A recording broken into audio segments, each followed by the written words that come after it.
Happy New Year and welcome to a brand new edition of Coding 101. This time we're bringing you into PHP. Netcasts you love. From people you trust. This is TWiT. Bandwidth for Coding 101 is provided by CacheFly at CacheFly.com.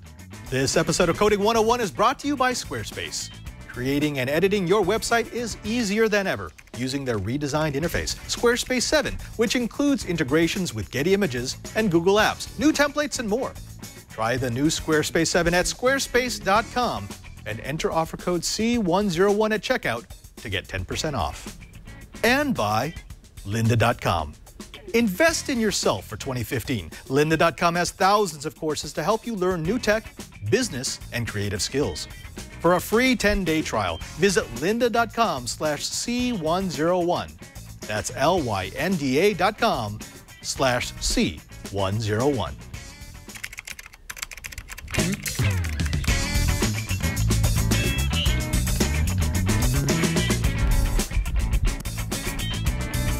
Welcome to Coding 101. It's the TWiT show where we let you into the wonderful world of the Code Monkey. I'm Father Robert Ballecer, and this Groot-looking man over here is Patrick Delahanty. Yes, I'm glad to be back. I know, you were here for Pearl, and, yes. and you pearled us all up. And then I told my life story in episode 42. That's right. So you've been a big part of Coding 101. We've changed formats a little bit because people said, you know what, we'd like to see project-based stuff. We want to see more of the stuff that'll help us in our actual programming lives. So you're going to give us a 2-episode segment on PHP. Yeah, the first one we'll go over some of the basics, and then the next episode we'll get into a little bit of project some of the fun stuff. Yeah. Now the nice thing about PHP is I actually learned it without ever taking any sort of class, without ever looking at anything, just looking at PHP code and going, oh, okay, I kind of recognize that. That looks like a loop. That's an index. Yeah. So it's one of these things where you can really get in and just start hammering at it until it does what you want it to do. Yeah, coming from a Perl background, learning PHP was so easy because a lot of it's the same. And then it's just like, oh, that's how it works. Oh, that's easy. I can do that. Fantastic. Before we get into that, do you mind if we take some time to talk about a few of the things that I think are going on around the world of programming that maybe our audience might be interested in? Yeah, absolutely. The first one is about a business in New York. It's based in New York. It's called Andela. Now, this firm is doing something very interesting. They have gone to Nigeria and they're teaching Nigerians how to program. Now, there are some people who are a little suspicious here because essentially what they've done is they've created a 4-month training program. Nigerians come in, they get tested for their aptitude. If they're good, if they're a good fit for programming, they'll go ahead and train them. And after those 4 months, they'll be able to place them as a contractor with a U.S. business. Now, Patrick, how does that strike you? Well, teaching people programming is always a good thing. And these are skills that they can learn and use the rest of their lives, and it sure beats going out mining tin. It does, yeah. Now, there are people who are crying foul here. They're saying, oh, this is just exploitation. And I get it, because, yeah, you have to pay a coder in Nigeria a whole lot less than you have to pay them in even India, and definitely less than the United States. But here's the thing. I looked at the entire interview that they had with the founders of this company, and I like their philosophy. Essentially what they said is, programming, the skill for programming, the aptitude for coding, it's not limited to the developed world. It's all about the way that someone thinks, and that's equally distributed among the world's population. So what they're doing is they're going to Nigeria and they're finding those people who have the aptitude for programming, and then they're giving them marketable skills. Yeah, and there's nothing wrong with that. There's absolutely nothing wrong with that. Now, this story kind of holds a nice, close place to my own heart, because this is essentially what I did in Bolivia and in the south side of Milwaukee. It was the same idea.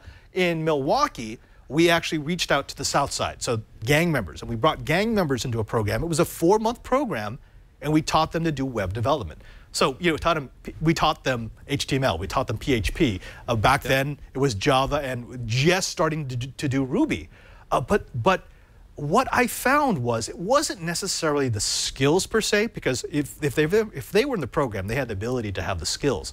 It was opening a new world to people who didn't know that that kind of a professional life was in the cards for them. Yeah, and these people may be doing something on a contract basis for a corporation now, but later on they might make the next Flappy Bird. So, which, by the way, was made by a developer in Vietnam. So, I mean, you never know when where the next great idea is going to come from. That's one of the wonderful things about this new world that we have, powered by the internet, which is ideas don't have to come from a monolithic corporation. Right. They don't have to come from a government. The next great idea might come from a kid in his bedroom who learned from a couple of books or maybe an online course and said, hey, why don't we do this? Yeah, and a lot of people struggle with school. They might struggle with their real-world job, but then they do something on the side, and then they make that into a career, and maybe that's what these people can do as well. Right, right. Now, we do have one public service announcement. I know this is the new year, so we're here on the 8th of January, but we had to pre-record this at the end of 2014 because of CES and the break and all that other stuff. I'm not supposed to tell you that, so please don't tell Leo that I just told you that we're going back in time, because I'd get in trouble. Yeah, shh, this is, no. Be cool, be cool. Be cool, be cool. No, but there is a public service announcement in that if you have not yet updated your Git, do it. There was a critical vulnerability that was found in the GitHub client and the GitHub services. So essentially, anything that touches Git, that's the code repository that we actually use here for Coding 101, you're going to have to replace it. You're going to have to update it. The update is available for you right now. This is a remote code arbitrary command execution exploit, which essentially means that somebody could make your computer run things that it's not supposed to run. I mean, that's like worst case scenario. That right now. Yeah, go ahead and upgrade your Git. What they figured out was that somebody could arbitrarily create a malformed Git tree and overwrite its own config file. And that's, as we know, whenever you do that in memory, if you can overwrite the entire thing and overflow the buffer, you now spill out into execution space in the memory, and then they could remotely place an instruction that would open your computer to hacks. So yeah, don't do that.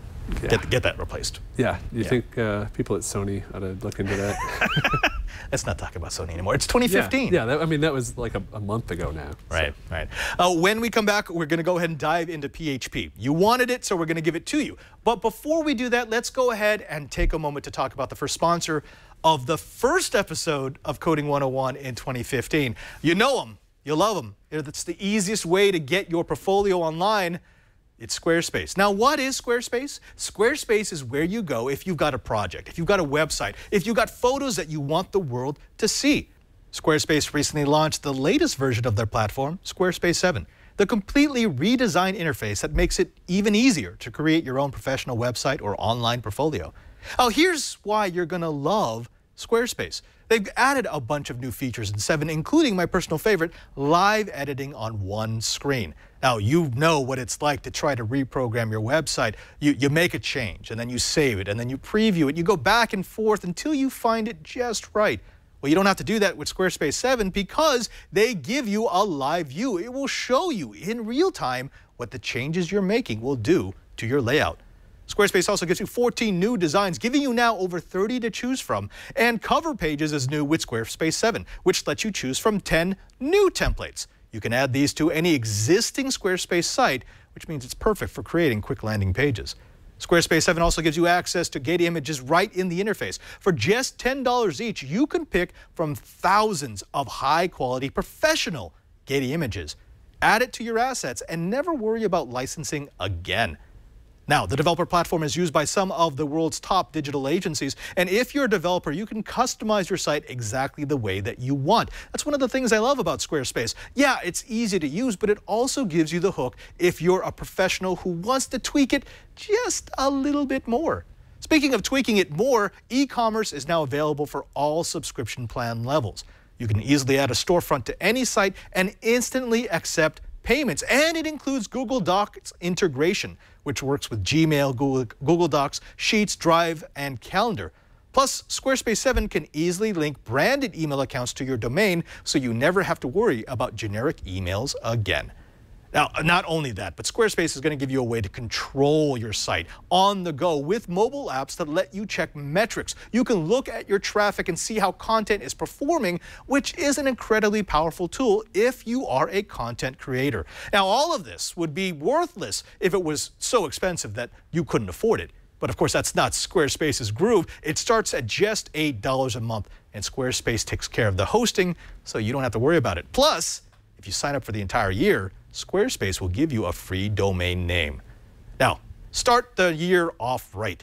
Start with a 2-week free trial, no credit card required, and build your website.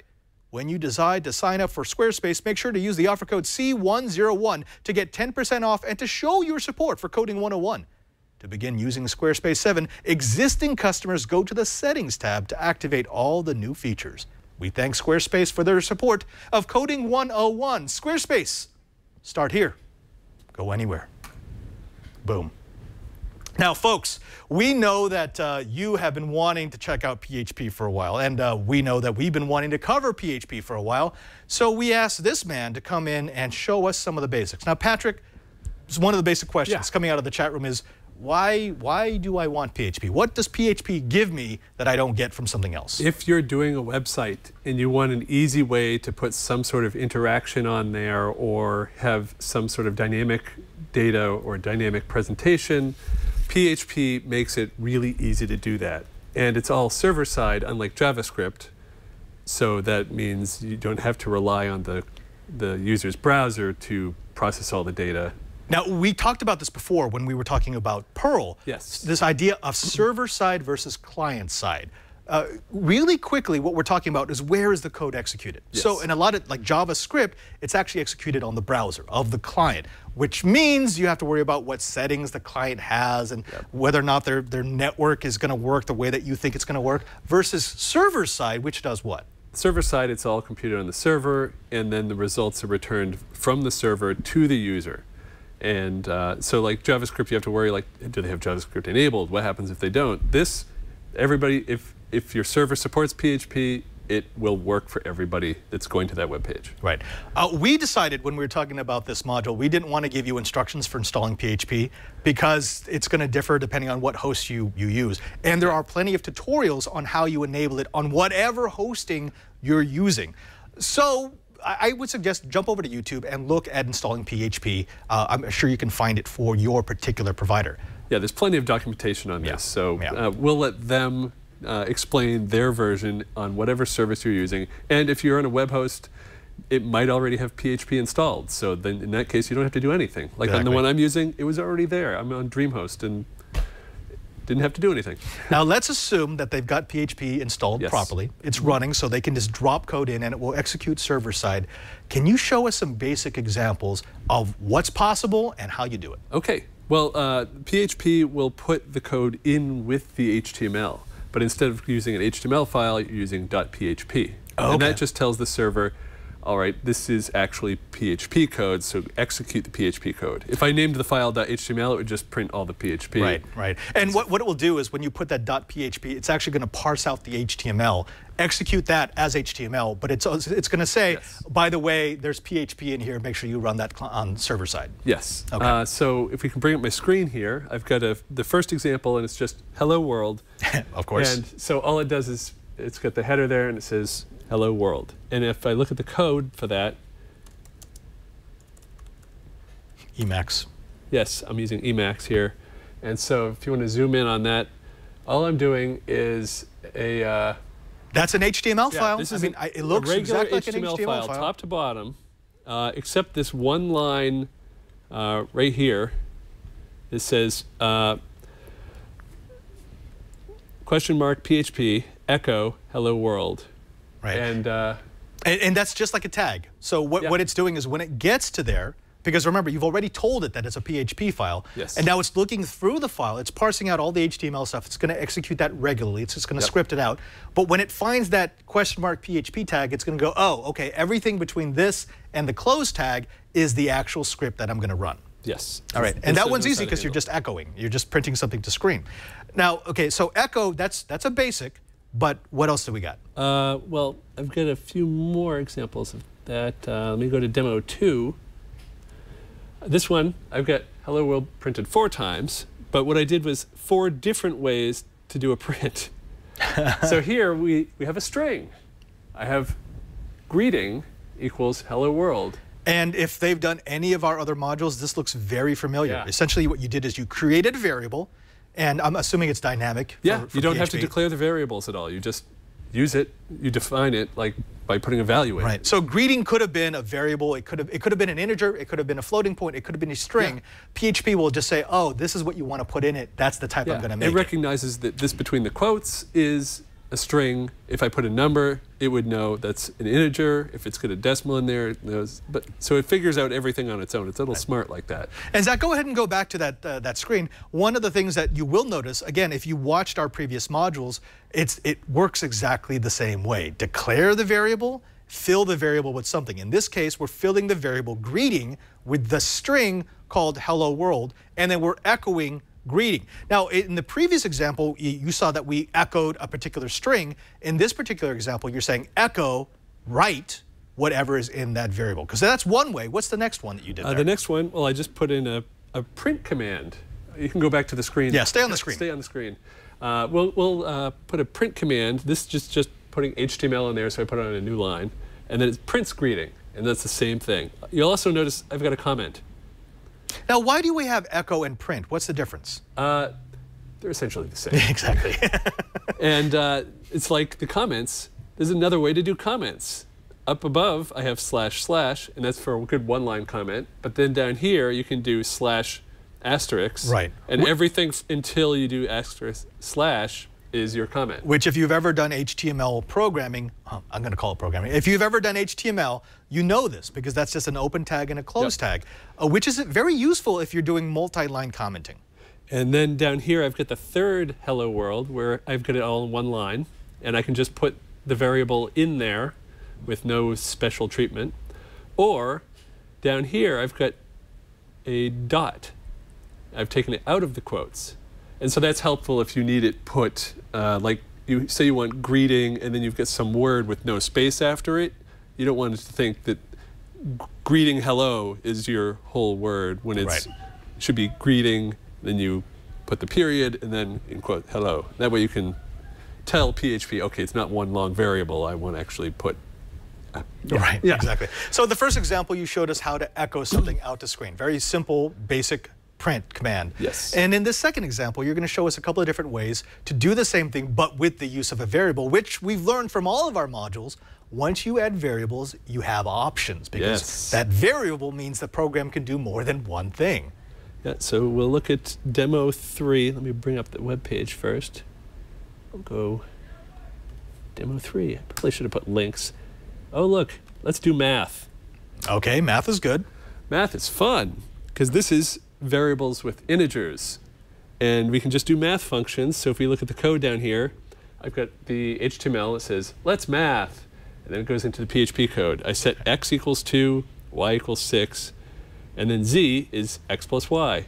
And it echoes x plus y equals z. Yeah. And again, looking at what you've written there, you've got a simple declaration of a variable using the $sign. So we declare a variable x, declare a variable y, declare a variable z, and then we fill x with 2, we fill y with 6, and here's the fun part, we fill the variable z with x plus y. Which, you know, that's cool because now it means that if we change either of those two first variables, it's automatically going to change the third one. So also, we've got a question in the chat room from a dealer from DLR. He wants to know, well, I don't think that the /* works in HTML. No. That's the point. Remember, when you put that tag for PHP, the parser is going to know this is no longer HTML, this is now PHP. Yes. That's where the tag works. Yeah, in HTML, it's a different tag for comments. Exactly, exactly. Yeah. But just remember, it looks like an HTML file, but where you see that question mark PHP tag, essentially what you're saying is everything between this and the close tag, treat like PHP, execute on the server side. And so if I change the plus to divide, or I can change it to multiply, let me save that, and we'll reload the page. So let's see, 2 divided by 6 will give us 0.333333, and then it just gives up. Right. So we've got strings, we've got simple printing, now we've got math. Where do we go next? Go to demo 4, and I've got if statements. So we've defined variables, and now we can actually compare them. So let's compare. 2 is less than 6. And so if we look at the code here. And we know this. We know this is where it gets really useful, because when I can start comparing values, it means that I can actually make it do something. It can make a decision. So I've got the same 2 variables, x and y. And then here I'm just doing if x is greater than y, then echo out x is greater than y. And hopefully people are noticing that even though this is PHP, this if-then-else statement looks a lot like all the other if-then-else statements that we've used in C#, in Perl, and that's the whole point, right? And one difference between PHP and Perl and other languages is how they handle else if, which is why I wanted to include an example of that here. In PHP, it's else if, one word. Right. Some languages have else if, 2 words, and then there's elif in some. So, but I mean, the structure is the same, and the idea is the same. All you got to do is learn the vocabulary for that particular language, which I love. Now, let's go on with the examples in just a little bit. But before we do that, I want to take another break to talk about the second sponsor of this first episode of Coding 101. Now, PHP is great, PHP is wonderful, but you know, we're not going to be able to give you all of the learning about PHP that you're going to want. This is a 2-episode module where basically we're going to introduce you to PHP, and then we're going to give you a little something fun in the next episode. I'm sure that there's going to be those of you who are going to say, I want something a bit more substantial. I want to get learned up. I want to fill my knowledge hole. Yeah, after you can see this, oh, this is something I want to learn more of. Which is why you're going to go to lynda.com. Yeah. Now, lynda.com is your one-stop shop, the place on the internet that's going to serve as the place where you learn new things or refresh your old knowledge. Kickstart your new year. I mean, this is 2015. It's a brand new opportunity for you to start anew. Why not start with lynda.com? It's going to challenge you. It's going to give you something to learn. And with a free 10-day trial, it's a no-brainer. Lynda.com is used by millions of people around the world. It has over 3,000 courses on topics like web development, photography, visual design, and business, as well as software training like Excel, WordPress, and Photoshop. All of their courses are taught by experts, and new courses are added to the site each and every single week. Oh, what's your plan for the new year? Do you want to improve your job skills, to ask your boss for a raise? Do you want to impress people with all of the new skills that you've acquired? Do you want to make yourself more marketable to find a new job? Are you looking to explore new hobbies, set new financial goals, or find a better balance in life? Well, folks, that all starts with knowledge, and knowledge is what lynda.com is about. Some of the courses and videos that I recommend are programming with iOS. People have been asking about iOS and whether or not we're going to cover it. Well, of course we are. But if you're anxious, why not jump into lynda.com, because it's there right now. They've also got foundations of programming. If you've got kids who want to start learning, they've got programs and videos that are specifically tuned for young coders. They've also got Code Clinic. It's an innovative series where each month lynda.com issues a code challenge, and authors share their solutions using a variety of different programming languages. It's like the nirvana of coding. Give me a problem, and I'm going to show you as many different ways I have to solve it. They've also got Swift Essential Training if you want to get in on Apple's newest language. Now, I've been using lynda.com not just as a place where I can learn up on new languages, but also where I can find reference. So anytime I forget about how to do something in C#, or if I need reference for Java, or if I need to go back into PHP, lynda.com has got it for me because they've got searchable transcripts. I don't have to work through an entire video series. I can type in what I'm looking for, and lynda.com will take me right there. Do something good for yourself in 2015. Folks, sign up for your free 10-day trial. Why not? You got nothing to lose. You got nothing to pay. Try it. Try lynda.com by visiting lynda.com/C101.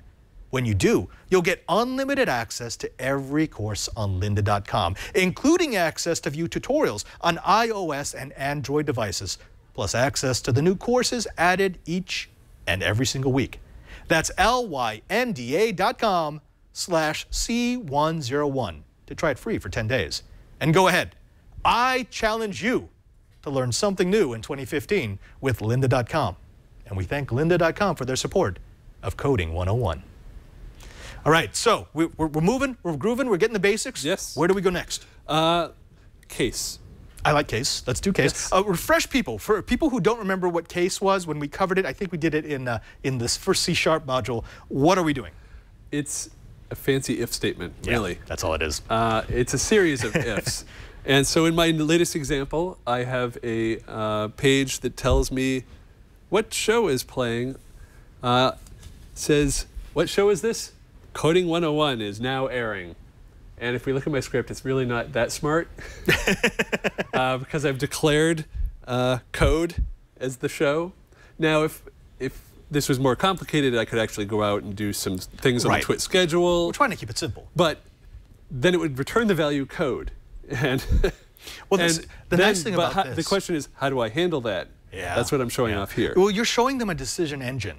Yes. So if you had some sort of data set and you knew the values that data set could return, you could use case to trigger an action based on which of those options return to you.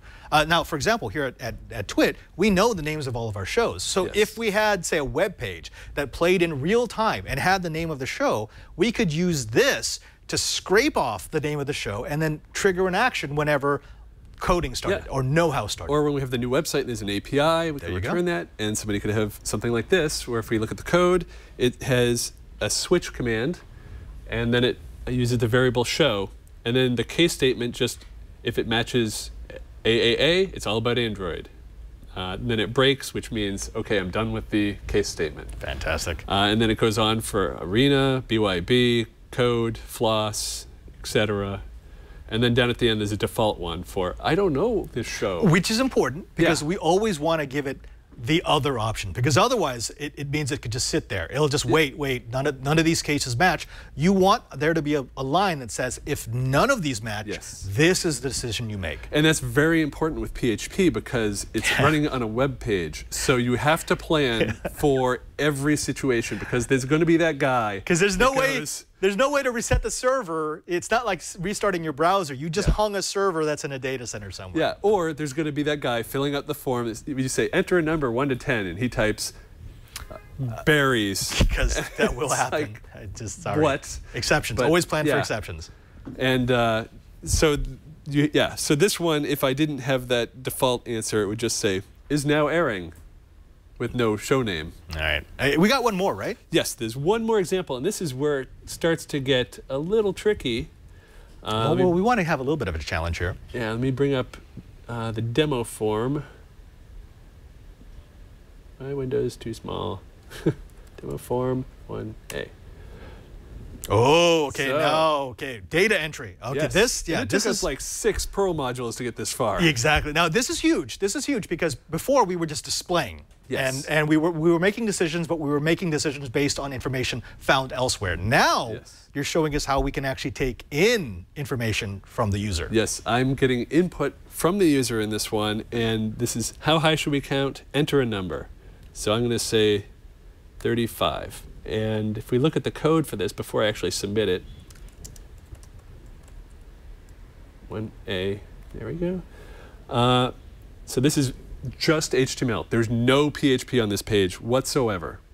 But you will notice that in the form declaration line, the action, I've got demo form 1b.php.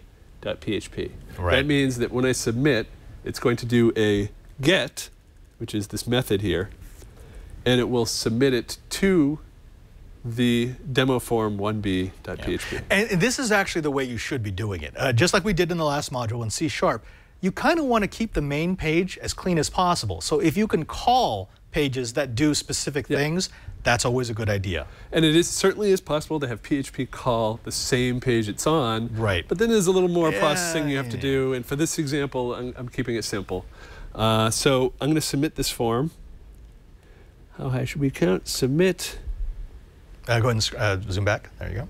Yep. And so now, if you look way over on the left, it's counting. And so this is just a loop. All the way down to 35. It counted all the way to 35, right, and it printed out each and every single time. And so I could have had this process something else, but if we look at the code here, 1B, it's very short code. It didn't take much to do that. No, it's just a loop. It's the it sets the limit variable limit equals underscore get, and then it's square bracket number. So get is the way that you tell it to take data from the user on the screen. Yes, and because it's get, that means I submit it as a get in the form. Right, right. And that means it's up in the URL. So if we look at the URL up here, we can see at the end. Go ahead and zoom back out. Yeah, if we zoom out, way up to the top, we can see number equals 35. Right. A get, as we explained in the Perl module, will put it as part of the URL. Right. And it will, the first one, it'll have a question mark, and then variable name equals value. And if there's any more, it'll put an ampersand between them. So if there's another one, it would say ampersand name equals Fred, and so on. So you could actually change this right now without having to go back to the interface. You could change that number. Go back to that page, Zach. You could change that number to say like 40, and 40. You wouldn't. Yeah, there you go. It would count from 1 to 40. So it's going to 1 to 40. Yeah. And so we'll go back to the code down here, and all it's doing is a while loop, which is another thing to show up here. We've got while count, which is a variable that's not set, is less than limit. So the limit we had, in this case, it was 40. So while that value is less than 40, echo the count. So this is just echoing the number of the count. So it's counting 1 to 40. And then that's just an increment. And count, the variable name plus means add 1 every time we run this. And I could have done count equals count plus 1, but plus is a nice shorthand way to do it. It's the same way to do it. Yeah. Fantastic. And like any language, there's multiple ways to do anything, and this is well, this is one of the reasons why I like PHP so much, because it does feel kind of mythical for a lot of people, like, oh, I can't change PHP. But we've already been able to do more in just a couple of minutes of looking at PHP than we did in, I think, like the first 4 episodes of Perl. Yeah. Or the first 3 episodes of C#. It's a very simple language to learn. And the advantage of PHP over Perl is it can do it right in the web page. Exactly. With Perl, you had to have a separate script that would print out all the HTML, or you'd have the HTML somehow embed the Perl if your server supported that sort of thing with server-side includes. It's complicated, Right. but most web hosts will support PHP. But check with your local web host. Just to make sure. Yeah, but if they do, you can go and try this right now and just copy in a simple thing of Perl or PHP. Or PHP. You can do Perl a simple too. thing of PHP and have it running. Patrick, thank you so very much. I mean, again, we asked for a really basic PHP module. This is a really basic PHP module. What we would suggest for you folks is all of this code is going to be available. We're going to make it available in downloadable form. It's going to be a zip file so that you can take it. It will work out of the box as long as you put it onto a server that has PHP configured correctly. So what you may want to do is go ahead and look for a provider that will have that, and most will. I mean, I'm serious. If you've got a provider, they've probably got a way for you to enable PHP. Patrick, what are we going to do next time? Next time, we're actually going to modify an image. Oh. So we're taking a giant leap. But it's all through PHP. All through PHP. Really easy. Fantastic. Folks, don't forget that you can always find out more about each and every single episode by going to our show page. Just go to twit.tv/code, and there you will find all of the episodes. We talk about our previous modules a lot. Well, in those previous modules, you'll be able to learn whatever it was that we covered in C#, in Perl. It's part of the corpus of knowledge that we're slowly building up. If you want to figure out how PHP stacks up against C#, download those episodes and you can figure out just by watching or looking at those show notes. Besides, those show notes will also have the links either to our GitHub or to the downloads for the zip files that contain things like Santa's Little Helper from the last module or Patrick's examples for PHP. Also, don't forget that you can find us on YouTube at youtube.com/twitcoding101. We don't actually get a lot of traffic to our YouTube page because most people like to download, but we offer it because we want you to have options when you decide to watch Coding 101. Also, don't forget that you can find us on our Google Plus page. Just go to plus.google.com/twitcoding101. It's a strong group and it's filled with expert, intermediate, and beginner programmers, so you'll find a way to fit into the community. In other words, no matter what your experience level, you'll either be able to contribute something or ask something and get the juices flowing. Also, don't forget that you can find me on Twitter at twitter.com/PadreSJ. It's probably the best way to figure out what I'm going to be doing during the week or what topics we'll be covering. Finally, I want to thank you, Patrick Delahanty, for being our code warrior. Oh, my pleasure. Good to be back. I work with you every day, and so any chance I get to have you on any of my shows, I will do it each and every single time. And I love being on shows. And can you tell the folks where they find you? You've got a couple of things you work on other than TWiT. Yeah, I've got a website called animecons.com or fancons.com, which lists all of the fan conventions that are coming up. And so if you're looking for one in 2015, it's a good place to go, fancons.com. Yeah, you've also got a thing where you torture toys. Oh yeah, the Chibi Project is if you just go to adequate.com, I've got links to all that stuff.